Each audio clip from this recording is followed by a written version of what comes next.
Hi sa mga ambisyosa out there! Alam niyo ba kung ano meron sa araw na to? So, eto na yun. Eto na yung araw na napag-isipan kong magpa-braces. Actually, matagal ko na itong plano kaso low budget pa tayo. So ngayon, meron naman na tayong konting ipon for down payment, kaya ituloy na natin ang naudlot na pangarap. Eto na nga, check ko muna yung ngipin ko at baka may tinga pa. Nako, nakakahiya i-open yung mouth natin kay Doc, no? So practice muna tayo kung paano i-keep ang bibig kapag may braces. Kakain nga muna ako at baka ito na yung huling kain ko ng malaki, masarap at malinamnam namang inasal. So ayan, baka hindi ko na kayanin kumain ng ganito kapag may braces na, kaya sulitin natin. Feeling ko kasi ang uncomfy kumain kapag may braces na. Ito, tips lang ha. If you want to achieve something in the future, you must do something today. Ito yun. So, gusto ko ma-achieve yung beautiful smile with the perfect sets of teeth in the future. So, I have to undergo this long procedure, which is yung pagpapabrace. And eventually, I might get the result that I've been wanting, di ba? So, ito na nga, papunta na ako sa clinic para makapagpa-install na tayo ng ating braces. Medyo kinakabahan ako kasi baka masakit, di ba? Pero di bali na kasi itong sakit na to, ito yung magbibigay sa'yo ng confidence and contentment in the end.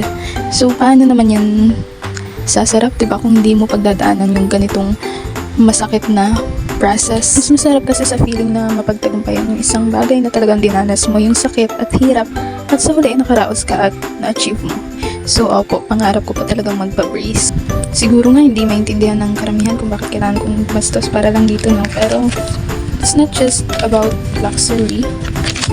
It's about confidence. I'm investing for my confidence po. You don't know kasi what it feels like kapag nagiging conscious ka tumawa dahil sa ngipin mo.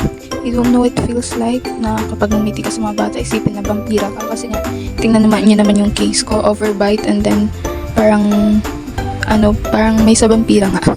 And there's nothing wrong if you want to change yourself dahil kung hindi ko to gagawin ngayon, ano na lang mangyari in the future?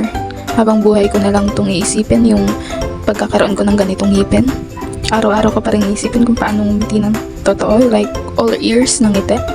It's not like being not contented, but it's like about building confidence for yourself. If you would say na I'm not contented, then I guess you have a pathetic attitude.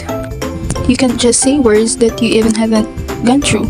Kasi hindi mo alam yung pinagdadaanan ng tao. Kung ngayon, kung hindi mo ito napagdadaanan ngayon, or napagdaanan, so you're lucky.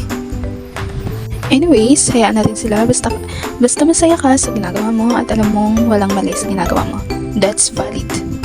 So, yun lang at abangan nyo na lang yung aking iting tagumpay after 2 years. Bye!